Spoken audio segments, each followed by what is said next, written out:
Hey everyone, this is Matt Wakeling and you're listening to the Guitar Speak podcast. Hope you're doing really well.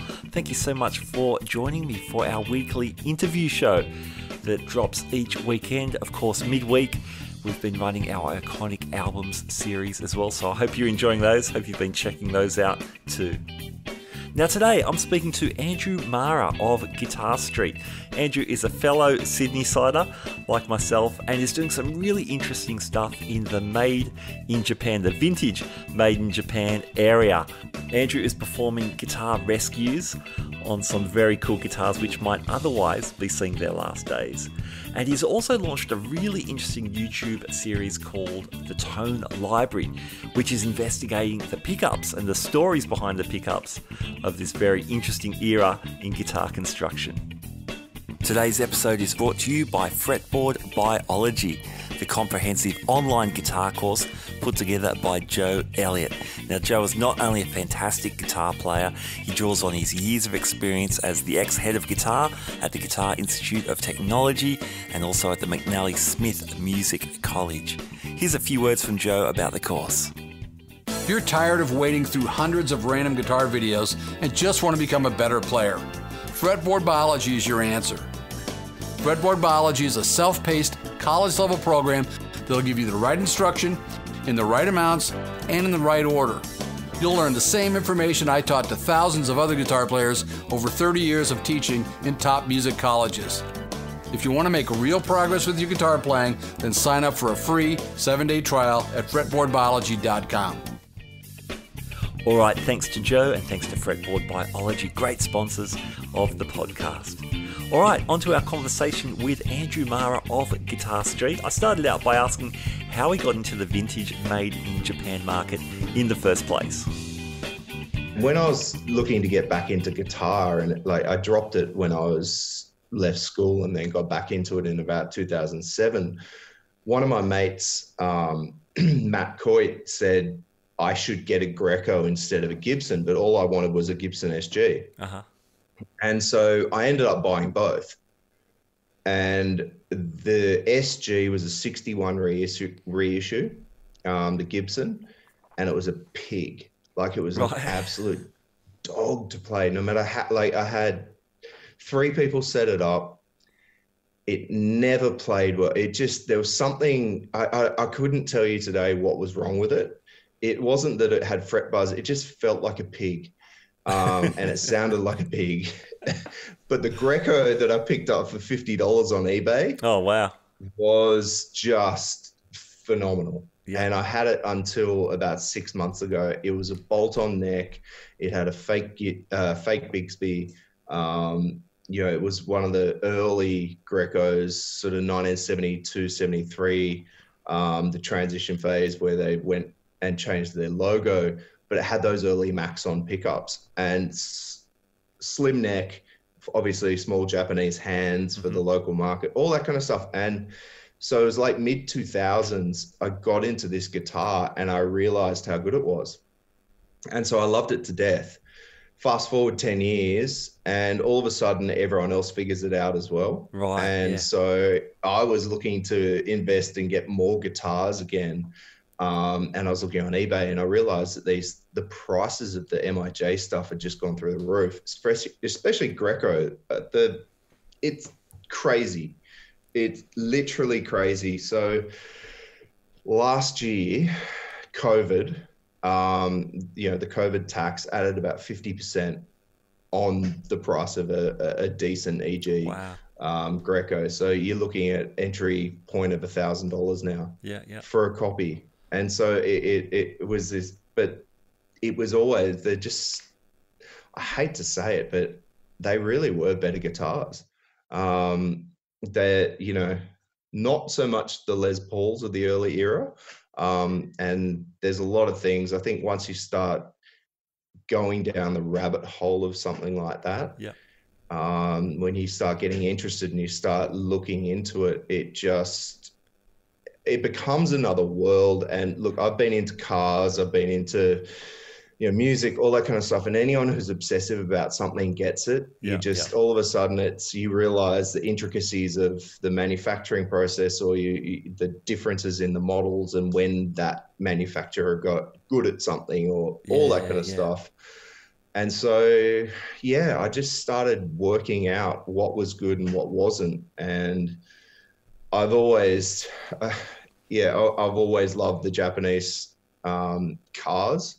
So always the quality, etc. So it just made sense for me I didn't have that, I guess, rose-colored glasses for the American models, where I understood that, you know, manufacturing process and quality was going to be, I'll take something that sounds good and feels good over a badge any day of the week, especially after my experience with the Gibson in 2000. That was in 2006. So that was entering their dark period. Okay. That's a pretty cool A/B test. So when you talk about Greco being, you know, one of your main focuses, can you give us the mini history of Greco in terms of these guitars? Yeah, I can. I can't tell you the people, but I can tell you that in the mid-70s, what happened in Japan was, you know, there was a rock explosion, right? There was a rock explosion all over the world, and all the kids were buying Gibsons, but they were expensive as hell.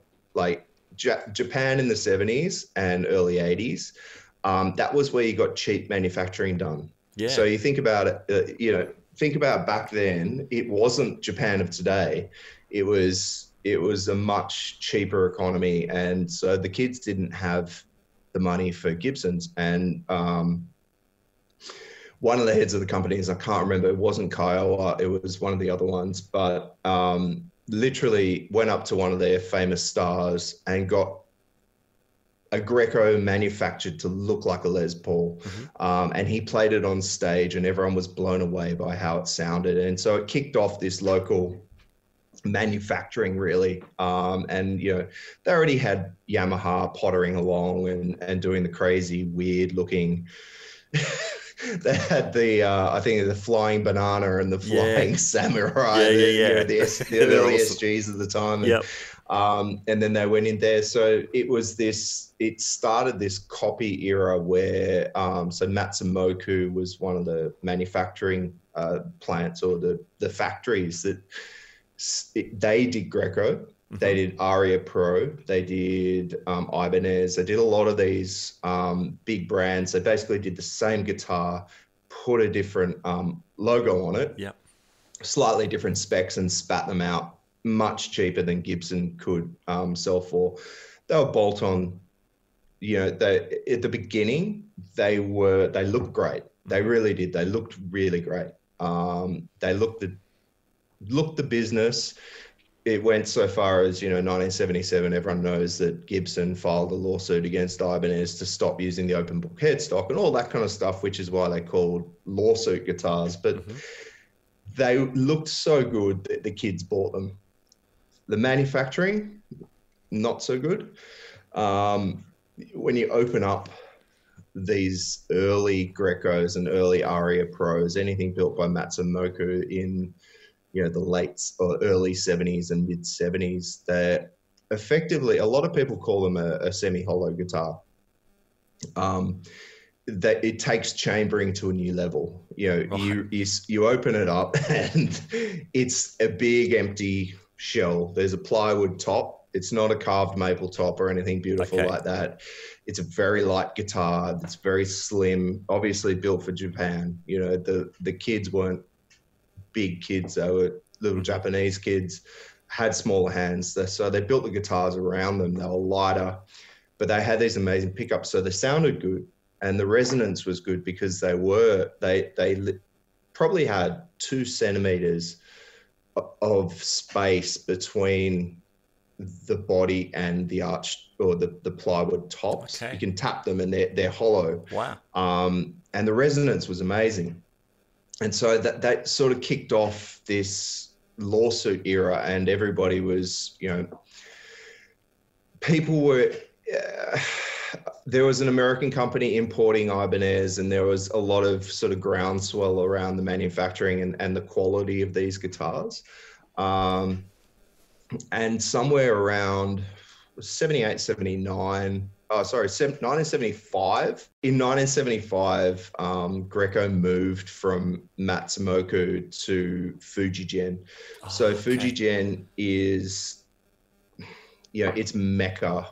When you come to Japanese manufacturing, it really is the Mecca. They are contracted to do Fender still. Yep. They are the best manufacturer in Japan. So they moved to Fujigen, and you started getting much better quality. They went from bolt-on necks to set necks, and that's where it really sort of shot up. Somewhere around 1980, they stopped doing any chambering in the top, and it became solid bodies. And that's what I've read, is that they managed to finally get their hands on a burst. So someone at Fujigen or someone in Greco and the likes got their hands on a 59 burst or, late 50s. These things are, mahogany, carved maple top with mahogany, and wow, okay, this is the neck profile. And all of a sudden this resurgence came through. So Tokai came out with the LS series, and that was the first really almost identical, if you think retrofitted guitar, looked exactly like one of the old Gibsons. And that sort of shook that whole industry up, and they went, oh my God, okay, we can do this. We can make copies that are really good. And so then Greco came out and they had the Super Real series. So if anyone's ever looking in the market for a Greco and they want a really good Les Paul, entry level EG 500, go past 1980 and you'll find Super Real. And somewhere I think 1982 is the Mint collection, and that's where it gets phenomenal. So in that period there, you've just got these stunning guitars, and they just today, I still pick them up and I'm just floored by how good they are. Especially compared to what Gibson was producing in the Norland era. They had pancake bodies and all that kind of stuff. Versus these phenomenal one-piece guitars that just... It's a really interesting historical time, isn't it? Because Gibson and Fender, they're not putting out their best work at this stage. No, exactly. CBS destroys Fender, and then Norland era comes in, and the quality goes right down for Gibson. So you've got this local market pumping out these phenomenal copies, and no one was going to pay the premium for the Gibsons at the time. In that local market. And obviously in Australia, we got access to the Japanese copies because it wasn't illegal to buy them or import them. And it was a phenomenal time. There's just so many great guitars that came out of then. But the interest has really sort of swelled at the moment to the point where it started to become a little bit too expensive to get into collecting them. Right. A little bit too, they're a little bit too expensive now. There was one going the other day on the auctions. It was an EG 1200, so top of the range, mint collection, Greco, and it was sitting at $2,500 with 3 days to go in the auction. Wow. And you do the conversion on that, and you start realizing you're hitting Silverburst territory. You're looking at a 1981 Silverburst, which is, by the way, that's my goal one day, is to own a genuine vintage Silverburst like Adam Jones. Okay, nice. And you look at that and you think, well, would I really spend that kind of money for? I get that it is collectible. I get that it is a Japanese copy and it's phenomenal, but it's a Japanese copy of something. And when I'm looking at that price premium, I might as well just go into the real thing. Yeah, sure. So you're talking about post 1980 Greco being being a really important time. Are there other brands made from those factories then? I know you mentioned the Tokai. Yeah. Yeah, absolutely. So you get the Tokai or the Tokai. I don't know how to pronounce that, so someone will shoot me somewhere. Bernie. So Yep. Fernandez, Bernie was being made by Fernandez, the VH1 pickups that they had in the 80s. I think it was around about 1984, 85. That was the real sweet spot for Bernie, and they were making, much like Greco had the Randy Rhodes models and stuff, you have these beautiful off-white sort of custom models coming out with these beautiful ballsy PAF pickups. And today they're still phenomenal. Absolutely phenomenal. Definitely Aria Pro was good, but one of the problems with Aria is that they started outsourcing very early. And this is like, this explains what a rabbit hole it can be. You really have to do your research. So Matsumoku, that factory, when they lost the contract to Greco, there's some sort of connection there with Samick. So the Koreans started manufacturing a lot of Aria Pro stuff, and there was even Greco started going across to Korea as well for some of their things. You've got to look out for the differences and spot the differences between a Korean and a Japanese model. And it's really interesting because you look at those brands and obviously everybody jumping on the bandwagon at the moment, and I can't tell you how many times I've been selling something like a beautiful Samick, which is 100% Korean, from the 80s with the script logo and the open book headstock. But people will balk at it the moment you say it's Korean, even though it's a much better guitar than some of the early Japanese stuff. What people don't realize, and when I talk about that 80s sweet spot, is that pre-80s in Matsumoku, there was a lot of plywood. Okay. So there's a lot of plywood. You talk about pancake bodies. These are like pancake stacks. There's 10 layers of ply in there. You pull apart one of the early Strats, and you pull especially on the old ones, you pull off the pick guard, and just all this fiberboard comes flying out. It's rotten fiberboard, and you realize, oh God. And I had to make those mistakes very early getting into this. I didn't know that. There's no one telling you this stuff online.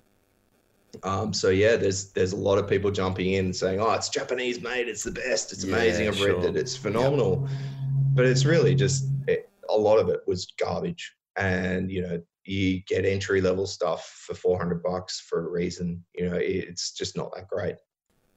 Man, I love it that you're just mining this whole Greco niche. It's like a super niche. I mean, all these little areas are, and that you are going next level with pickups. So we should talk about the tone library. What's that all about?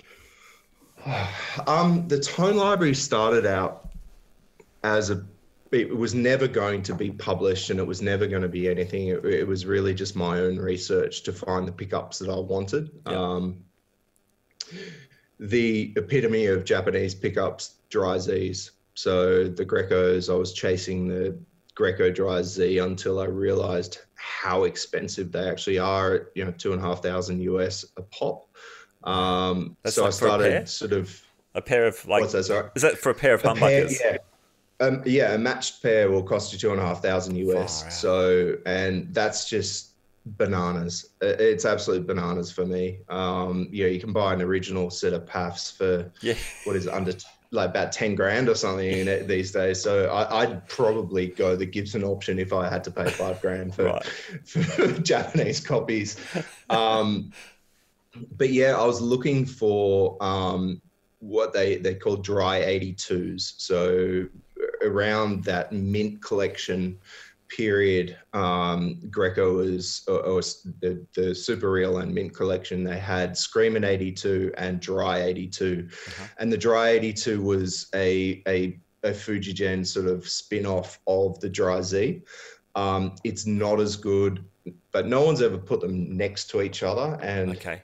I went and bought a pair and I thought they were great. And then I bought another pair and they were completely different. Right. Okay. And so I went down this rabbit hole and I actually found a blog of this Japanese guy who is completely obsessed with Greco as well. And he's taken apart every single pair of pickups that he's ever had from Grecos. And he's got this huge list of whether they're Allenco or whether they're ceramic. And Wow. there are pictures of how they were constructed. So I stumbled on that accidentally because someone was kind enough to post it on Facebook to me in direct message. Okay. And said, do not share this with anyone. Like I was on all these Greco Facebook pages. Yeah.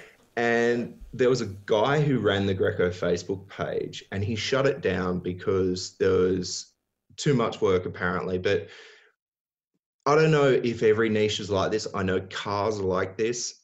Guitars seem to be like this, but there's a lot of train spotters who they want all the information for themselves. And they want to keep all the information for themselves. And I found that the community wasn't really sharing and really accepting or, sort of open arms. And I'd already bought about 10 pairs of pickups by this stage, all the different Grecos. And I thought, you know what, I'm going to go and just start documenting these things for everyone and start talking about the history of them. Because this is the resource that doesn't exist. Right. Yeah. You can find information about Japanese guitars. There's a couple of really good blogs, but there's no resource whatsoever about pickups. And, there are so many good Japanese pickups out there that, if you're looking to modify your guitar, if you're an 18-year-old kid and you want to get the sound of whoever your idol is, but you don't have $300 for a set of boutique pickups, it's very, very simple. You can buy a really good set of early Ibanez or early Maxon pickups or whatever it is and get fantastic sounds out of them. So I guess how I got started was trying to decipher all of the information that's not available and present it to people in a way that they can understand and see the tone on it's kind of an experiment. I say that in the tone library. It's not me trying to get the best tone possible. A lot of people will do that. A lot of people will spend 5 days trying to get,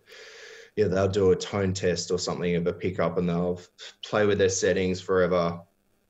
That's not what this is about. This is about literally documenting the sounds of these pickups in my rig on set presets. So I've got 4 presets that I use. Yep. One is like a dirty blues kind of thing that ZZ Top. I've just kind of gone for what I think most people might relate to. Sure. I've gone for like an AC/DC hard rock type thing, which clearly just a Marshall. Van Halen style, Judas Priest style, heavy reverb, heavy delay, high gain kind of thing. And a thrash metal because that's what I enjoy. But I use a positive grid Spark amp. So every single time I know that it's going to give me exactly the same preset sound. Yeah, gotcha. And the only thing changing is the pickups. Okay, yep. That's a great way to keep it tight. Yeah. Science experiment, right? You control the variables to the point where the only thing that can be making a change is the thing that you're trying to study. Yeah, nice. And knowing how these pickups react on those 4 spectrums, I guess, of gain and input, gives you a decent idea of how they're gonna react under a lot of different situations. Some of them get really wild and woolly, really, really loose at the top end, and others just flat. So it's really, really kind of cool. I'm only up to the 3rd episode at the moment. Recorded 8 different sets of pickups so far. It's a part-time thing as well. So, this is not my full-time gig. If it was, I'd be broke as hell. So it's a passion project, you know. Oh, totally. And that's cool, man. I love that. And the videos are so well produced. I know you were saying earlier, yeah, you threw yourself into learning video editing and stuff, but yeah, that takes forever. But the videos are great. I especially enjoyed the one on was it the Carlos Santana pickup or the one that Yeah, the Santana pickup. Yeah, that was a really interesting one because so I bought those at the beginning of 2020. SG70s. I had no idea what I wanted to do with them. It was before I was even doing the tone library, but they came with a full harness, a matched pair. I thought, oh, that's pretty cool. One of the early SGs.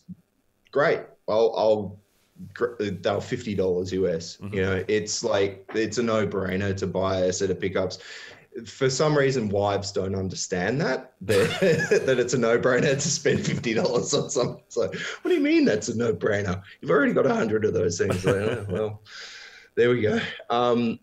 Yeah, and after a bit of research, I kind of realized that the Yamaha SG was developed over the period of 3 years, really, before they hit that sweet spot with the 2000. And I uncovered this story that probably everyone who's a Santana fan and everyone who's a Yamaha SG fan already knew, that Yamaha sent Santana an SG 175 and it turned into the Buddha guitar and all those kind of things. But it made me realize that because it was such a short production period between the SG 50, 70, 90, 175, it's literally like the same 6-month period. Right.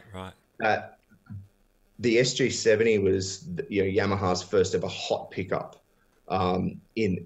first ever hot humbucker. So it made sense in my head that, well, that they're not going to be developing that many different pickups for these guitars. Mm-hmm. So pretty much it would have been a very similar pickup to what they sent Santana, and he rejected. So yeah, that was a really cool episode for me because I dug into this history that I never knew about, and it actually gave me a bit more passion about the show, I guess, or the series. It's sort of sparked a new direction for it as well, and trying to tell these stories rather than just a tone test. Yeah, for sure. Yeah, I really enjoy that. I love hearing the background and then hearing someone blast on the pickups as well. Yeah, I think you need. Cheers, and yeah, you do, and I don't think enough people give context. Yeah. And unfortunately, I don't know how much YouTube you watch, but unfortunately, a lot of the YouTubers or guitar YouTubers these days are either just, they're either just flexing their ability and showing off, mm-hmm. And trying to stroke their egos, or they are just peddling other brands. They just review these brands for money, and it's kind of lost its soul a bit. And I'm searching for stories, mm-hmm. So it's kind of nice to uncover a few of those stories.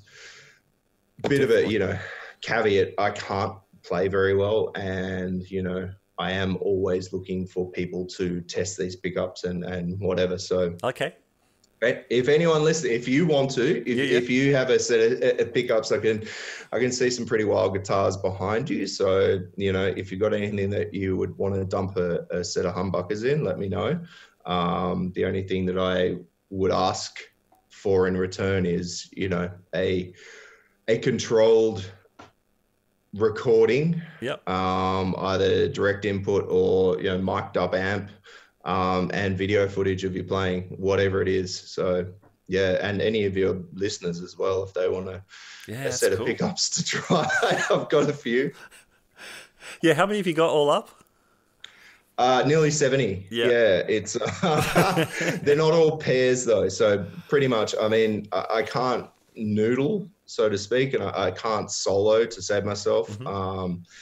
It's a lack of talent and arthritis in my fingers combined, probably more of a lack of talent than anything else. But most of them are bridge pickups. So, right, gotcha. And most of them are PAF copies as well. Okay.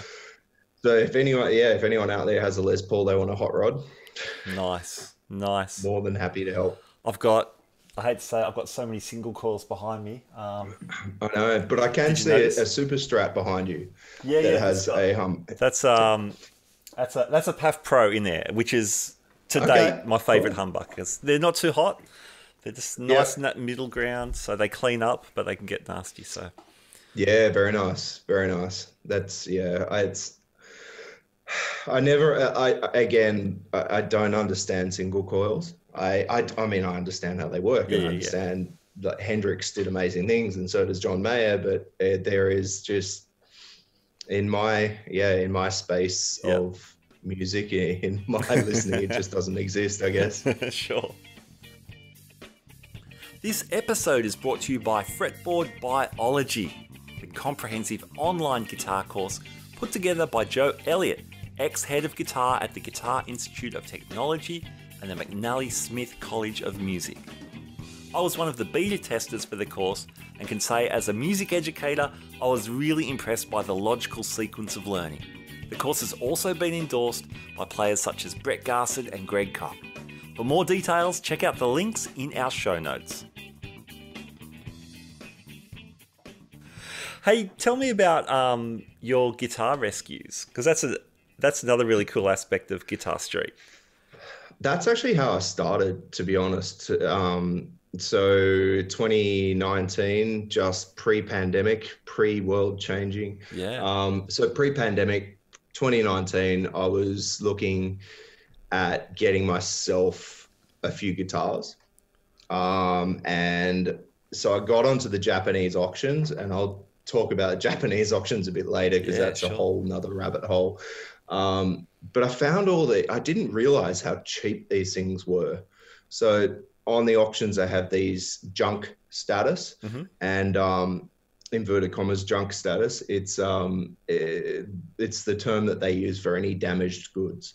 So anything that doesn't work, anything that's rusty or anything. And I just started rolling the dice, thinking, oh yeah, I'll see what $50 will get me, with this this junk guitar. It turns up, a few of them turned up, and they were just, I can't even explain. I mean, you have to watch some of the videos. You have, there's one SG that turned up. It was a Thompson copy, bolt-on neck, and I called it "Let There Be Rust."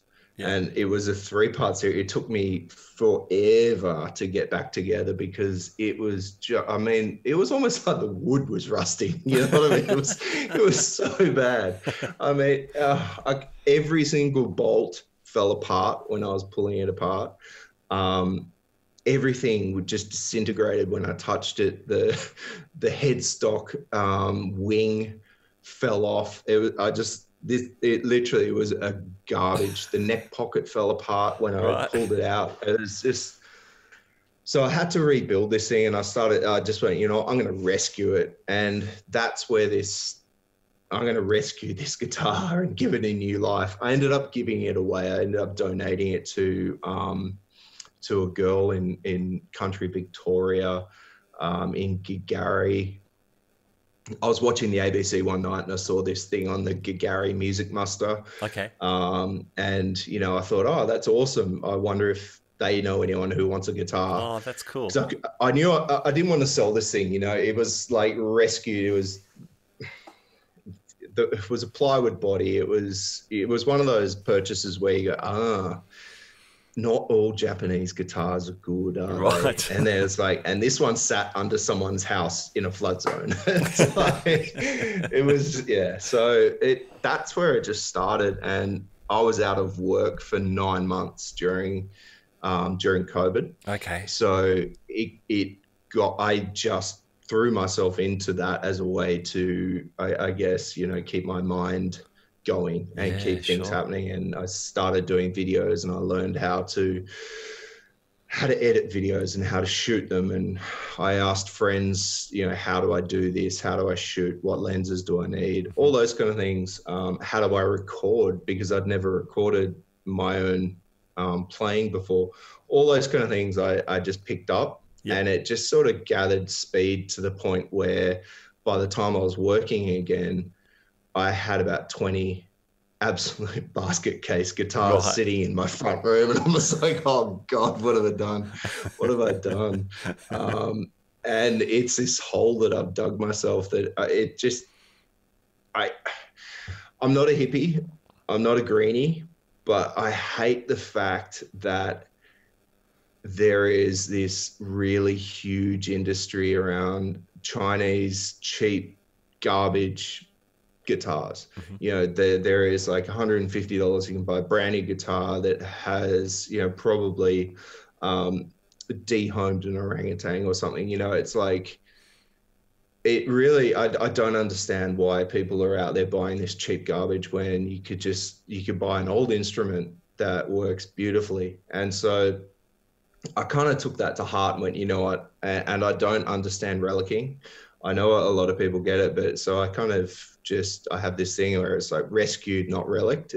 I'd prefer to rescue something than relic it. And that's a whole movement, isn't it, right now, in that we've become so used to disposable products that we would once fix. Yes. Yeah, but we've as a Western society, we've moved away from that in a lot of ways. Yeah. Yeah, 100%. And it's there are so many, especially, you know, there's a generational shift at the moment, you know, where kids of today, they buy old furniture and they do it up and they repurpose things. And I can't remember, I think it's called upcycling or something. You know, I'm not into it. As I say, like, I'm not a hippie trying to save the world. It's just, I don't understand why you would go out and, you know, want to add to, you know, greenhouse gases and all that kind of stuff with the paint and the manufacturing and the transportation of these instruments, when there is a beautiful instrument that's 50 years old. That could be some kid's instrument. So that's kind of where I got started, for sure. Yep. And what are some of the other guitars you've rescued? So there was the Let There Be Rust SG, but what else have you brought back?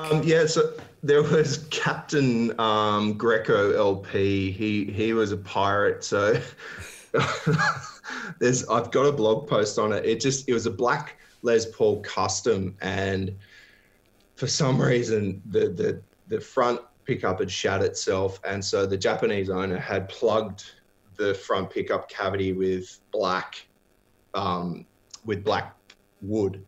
And so it looked like it had an eye patch. So I called it a pirate, you know. It was like, okay, you're the pirate LP. And it was horrible. The guy was clearly a punk rocker. He'd taken 800 grit sandpaper and tried to matte finish this beautiful black Les Paul custom. He carved his name into the back and all these kind of really terrible things that you just don't want to do to an instrument. So I brought that back, you know, wet and dry, sanded it all the way through to a beautiful luster and redid all the electronics, refretted it. There were no frets. But definitely the biggest project was a 1975 SB55 Yamaha bass. Okay. So these things, they're awesome. I call that Spadehead. And if you know what an SB55 looks like, you understand why I call it Spadehead. It literally looks like it's got a shovel for a face. And they're the precursor to the super bass. You know, they're the precursor to one of the most successful basses and one of the best basses of all time. And it's got this beautiful NATO wood. So NATO is like a mahogany. And the Japanese were early adopters of that. Okay. And so the grain is just phenomenal. I can't even explain, like, if anyone bothers to go onto the YouTube channel, that you'll see that grain in all its glory. But again, another punk rocker from Japan.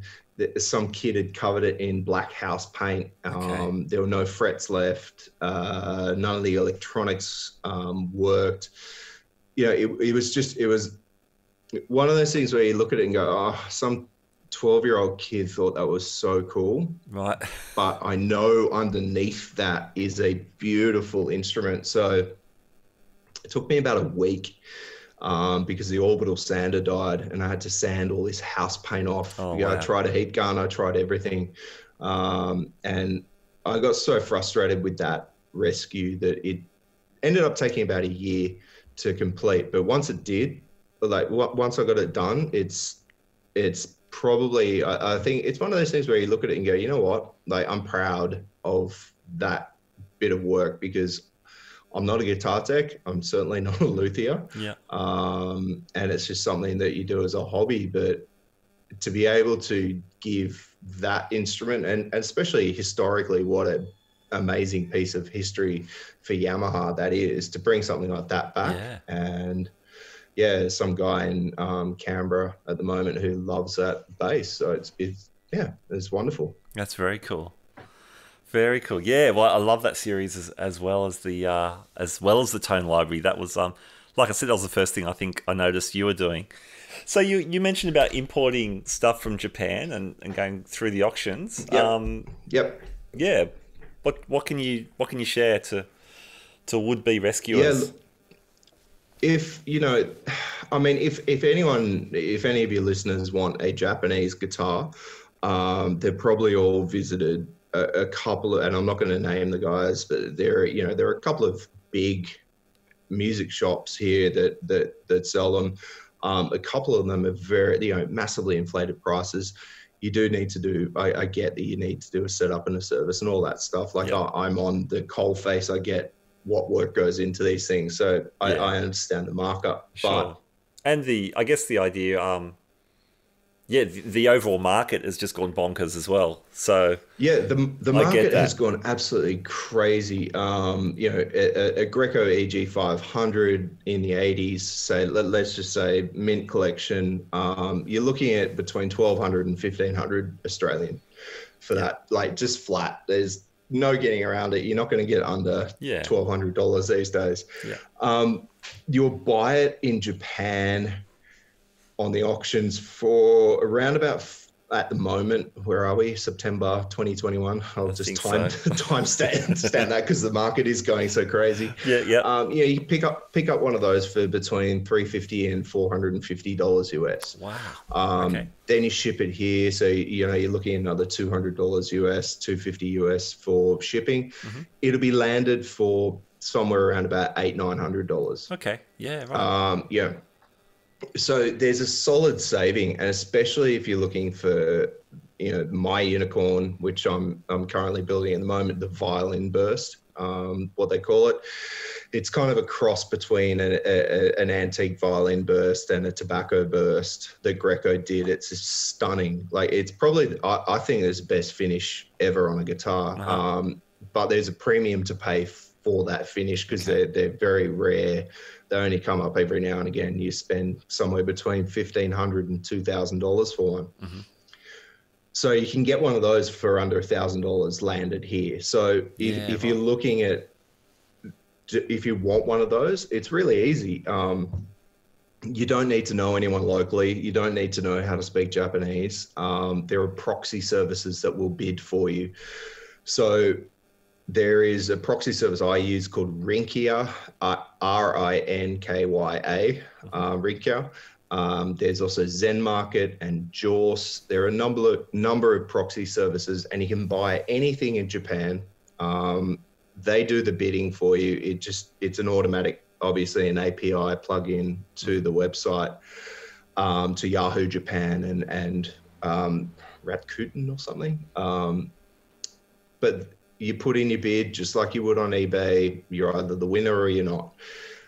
Rather than the guitar being sent straight to you, it goes to a warehouse where the proxy will check it. They will actually check it as it comes in. The guys in the warehouse will look over the guitar and make sure it is what the seller said it was. Yep. People in Japan, anyone who's ever been to Japan, they know people are really nice, honorable, and honest. Yeah, so I've never been screwed over by any of the sellers in Japan, and so you can trust that market. Then they'll pack it up for you and they'll ship it. They know how to ship guitars. Obviously, that is something that's pretty nerve-wracking, having a set neck Les Paul sent from Japan to Australia.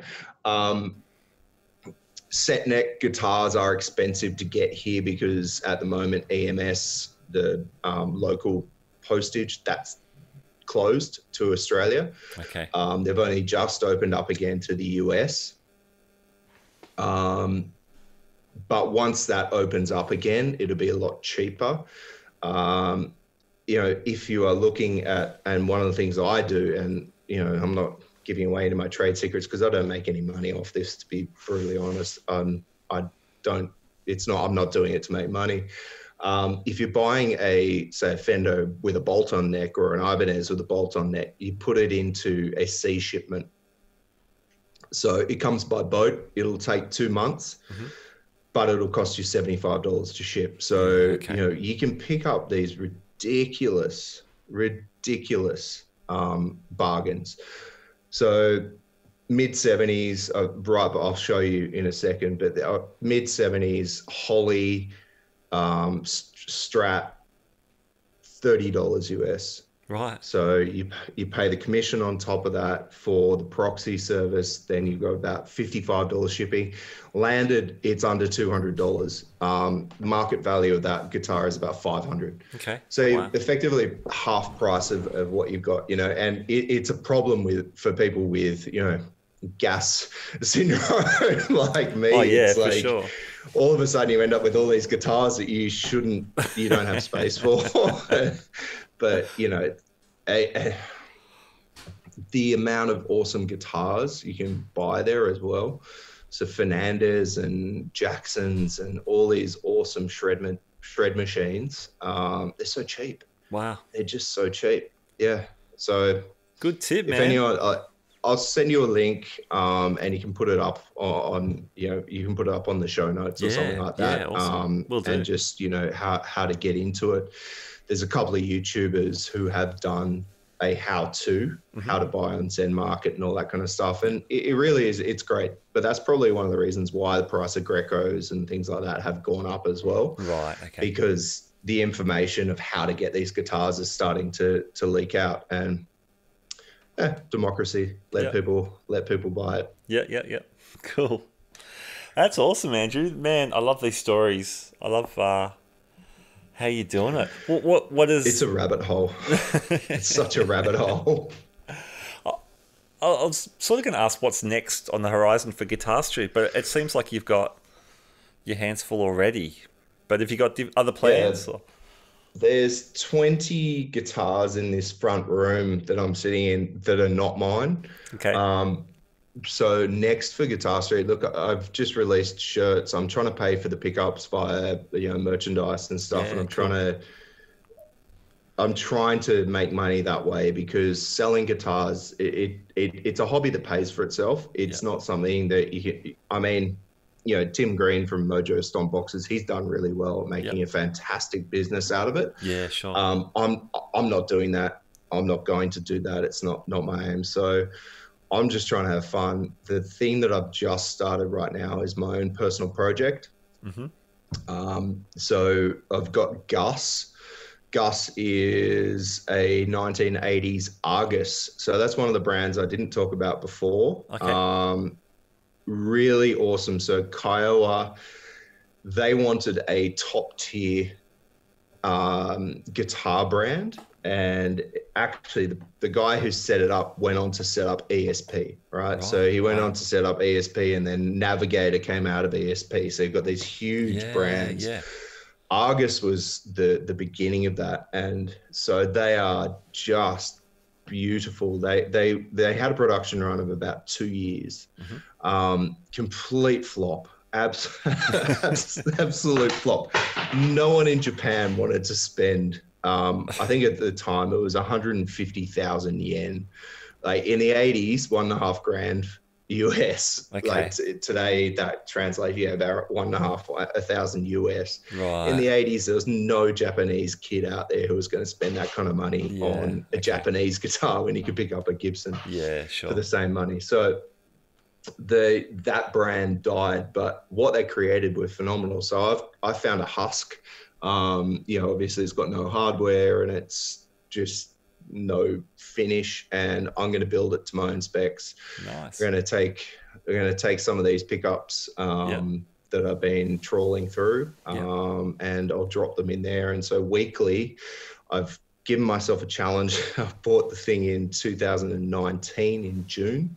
For my birthday. Nice. And it sat there for 2 years. And I'm like, you know what? It's time. It's time to do something with this. So the goal every week, I've committed, I'm on episode 3 this week. And every week I have to give myself 1 hour. It's kind of like training, you know, if you're trying to lose weight or something, you got to, like, every single day you got to do this. Yeah. So every week I give myself 1 hour. I can work on the guitar for 1 hour. And I can shoot one episode really quick and nasty, not the high production value stuff, just to an iPhone camera, and, you know, shot on the DSLR with the camera footage, the guitar footage. But the goal is by Christmas, I will have my Argus Les Paul that I've always wanted. So that's what's next, aside from all the other rescues and all those kind of things as well. Yeah, cool, man.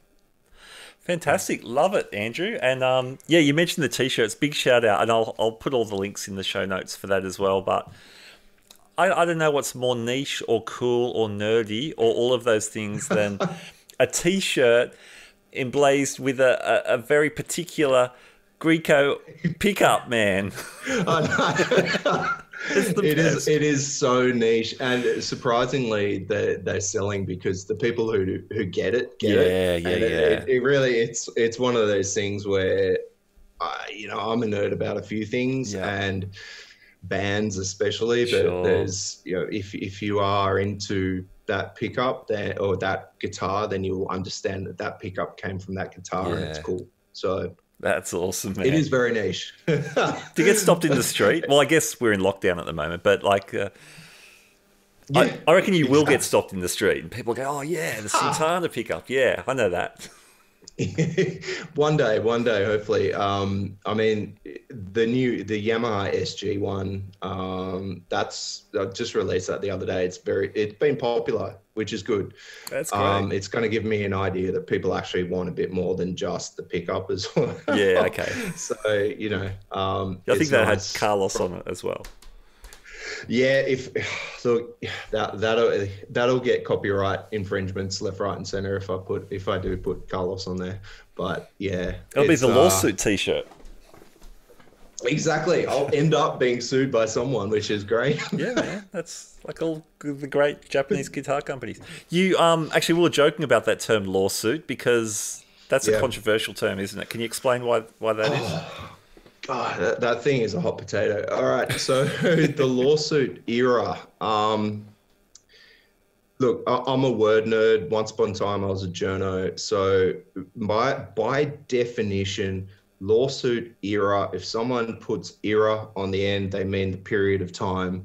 You know, it's like the golden era, the lawsuit era. Okay. Lawsuit era for Japanese guitars was somewhere between 1970 to 1985, really. The actual lawsuit itself was 1977. So what happened is that Gibson noticed, Fender noticed what was going on in Japan. Obviously, with the local market, their sales would have gone through the floor because all of a sudden they had locally produced guitars that were blatant copies with the open book headstock, which is a copyright or a trademark of Gibson. So Gibson ended up filing a lawsuit against Ibanez in 1977. They settled out of court, and Ibanez changed their headstock. Look, historically, it's one of the best things that ever happened to Ibanez. Yes. You know, look at what ended up happening to them afterwards and their alignment with Steve Vai. The other awesome thing that came out of that period was that Fender realized how good Fuji Gem was. They started producing these Fender Japan. And look, if you're ever in the market for a Strat, 100% Fender Japan, you know, crafted in Japan. MIJ is sort of the 80s models, and the CIJ, crafted in Japan, is the next sort of mid-90s version, I think. Those are just astronomical guitars. They're just so beautiful. So the quality is so much better. But yeah, if you use the term lawsuit, if you're trying to sell a Greco and you get online and say, you know, lawsuit guitar, blah, blah, blah, in your description, you'll get torn to shreds. People just Yeah, like train spotters and people who are into things, niches on niches on niches, seem to be really angry online these days, and they just want to pick a fight about everything. And It's lawsuit like era. it's like comic book guy on The Simpsons. Exactly. No, this is not the perfect lawsuit. And yeah, if you say something's a lawsuit era guitar and someone comes on and says, well, it's not an Ibanez. Yeah. You can turn around and say, yes, but I said era. I didn't say it was a lawsuit guitar. There is no such thing as a lawsuit guitar, according to comic book guy. Good clarification there. Awesome. Hey, Andrew, so like I said, I'll put up all the show links, but do you want to tell us the best places to find you as well? Yeah, absolutely. Look, guitarstreet.co is our website. Everything goes through there. So I feed the T-shirts, all the latest blogs, the latest video episodes from YouTube. You can find it there. So if rather than searching on YouTube, you can just head straight to guitarstreet.co and it's all there. If you're on Instagram, at guitarstreet.co as well. Excellent. Great. Well, Andrew, thanks so much for joining us. Been so cool to hear the stories. Thank you. And I'll be following with interest, as I have been already. Amazing. Look, thanks so much for inviting me on as well, Matt. It was a real surprise when you reached out, so I really appreciate it. Oh, cool, man. Oh, my pleasure. This is my brand of nerdiness and coolness. And coolness. Nerd out. I love nerding out, so thank you for the chance to ramble on to someone who hasn't fallen asleep on me. No way, man. This is our kind of story. Awesome. Thanks, man. Awesome. Thanks, Matt.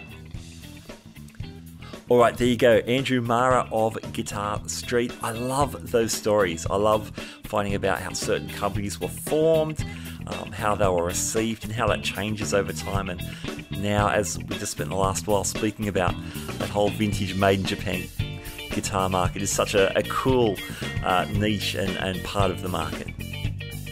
My thanks to Fretboard Biology for sponsoring today's show. Please check out the links in the show notes. All right, thank you so much for joining me for the Guitar Speak podcast. We'll be back with more interviews next weekend. Midweek, we've got our iconic album series, and hope you can join me for all of those. All right, I'll leave you in the words of the great Michael Schenker, German guitar legend extraordinaire, who once told me, keep rocking, keep on rocking. Keep on rocking, indeed. I'll catch you next time. Bye now.